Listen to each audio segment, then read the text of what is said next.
Shalom saudaraku, mensyukuri hari baru pemberian Tuhan di minggu ke-6 sesudah Pentakosta, Rabu 7 Juli 2021.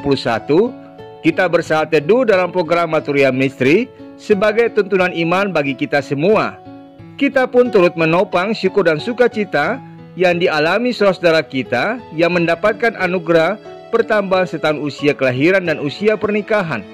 Teristimewa bagi Bapak Dias Warsito untuk usia kelahiran, dan bagi keluarga yang berbahagia, Bapak Abraham Alexander Luhulima dan Ibu Yunita, keluarga Bapak Triyanto Yohanes Huta Barat dan Ibu Tia Suri Ani M. Simanjuntak, dan keluarga Bapak Rael Kurdianto dan Ibu Eka Susinugraha Ningrum untuk setahun usia pernikahan. Doa kami kiranya Tuhan Yesus senantiasa merahmati dengan kekuatan, kesehatan, dan hikmat Allah, serta menyempurnakan sukacitanya bersama dengan kehidupan keluarga terkasih.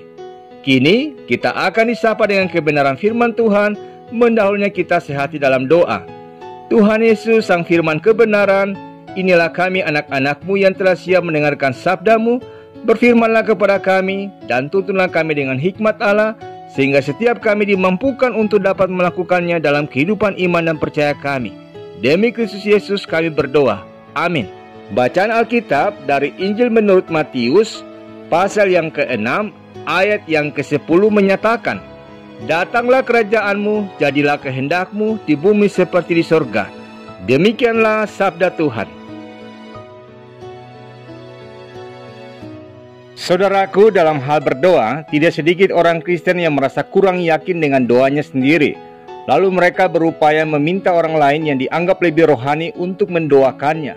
Sebaliknya ada juga sebagian orang Kristen yang berdoa dengan begitu ngotot, seolah-olah ia menganggap Allah adalah pihak yang bisa diperintah ataupun diatur untuk mengabulkan apa yang ia inginkan. Dalam doanya mereka sering menyisipkan instruksi-instruksi tentang bagaimana Tuhan harus melakukan apa yang ia doakan. Doa yang dilandasi dengan keraguan maupun doa yang asal ngotot merupakan sikap doa yang tidak dibenarkan.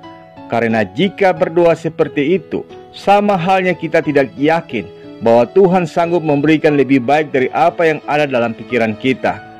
Agar tidak tergelincir ke dalam salah satu dari dua sikap ekstrim berdoa tadi, kita dapat belajar dari pengajaran Tuhan Yesus tentang doa Bapa kami, agar kita memiliki motivasi dan doa yang benar. Untuk menemukan kehendak Tuhan dalam doa kita, Tuhan Yesus mengajarkan kepada setiap kita untuk berkata, "Datanglah kerajaan-Mu, jadilah kehendak-Mu di bumi seperti di sorga." Apa artinya saudaraku? Yang patut kita pahami ialah, doa bukan sekedar kegiatan demi memperoleh keyakinan bahwa apa yang kita minta atau niatkan mendapat jawaban. Doa juga bukan merupakan cara untuk menjalani hidup yang lurus dan lancar tanpa masalah saudaraku.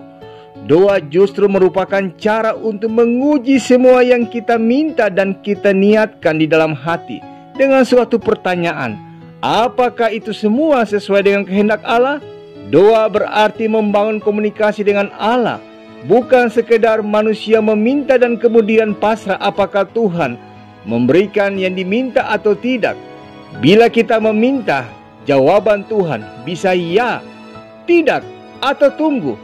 Namun bila suatu ketika Tuhan serasa hanya diam dan kita tidak menemukan jawaban atas sesuatu yang kita minta dalam doa, kita sebenarnya sedang diminta Tuhan untuk menyadari sebuah jawaban yang lain. Kita diminta untuk senantiasa bersabar, bertekun dan bersandar kepadanya, karena ia pun punya alasan untuk berdiam diri. Karena itulah saudaraku, Tuhan berkata bahwa ia telah mengetahui apa yang akan kita pinta.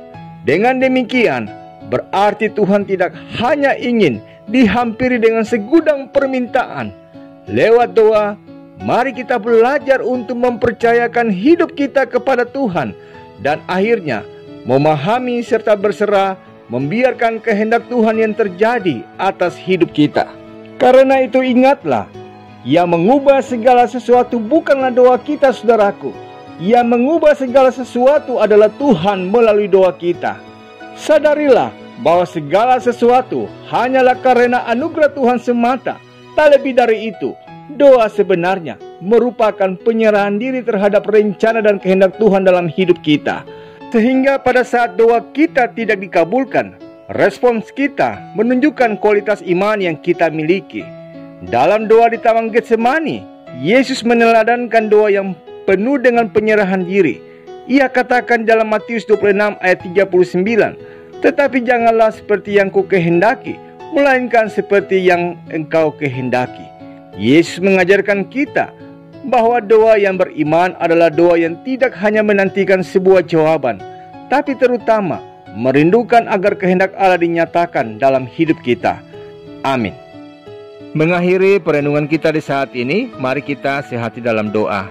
Syukur dan terima kasih ya Bapa untuk kesempatan bagi kami menikmati indahnya pagi ini dalam persekutuan bersamamu melalui firman kebenaran yang mengajarkan setiap kami untuk belajar menyelaraskan harapan dan keinginan kami dengan kehendak-Mu ya Tuhan dalam hidup kami.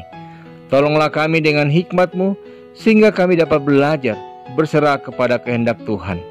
Lindungilah, jagai dan berkati kami dalam perjalanan dan langkah kami, serta dalam setiap karya layan kami. Cukupkanlah apa yang menjadi bagian dalam kehidupan kami. Terima kasih ya Bapa untuk segala sesuatunya. Demi Kristus Yesus kami berdoa.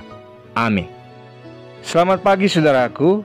Ingatlah bahwa ada kalanya rencana Tuhan tidak sesuai rencana kita, tapi rencana Tuhan selalu yang terbaik untuk kita.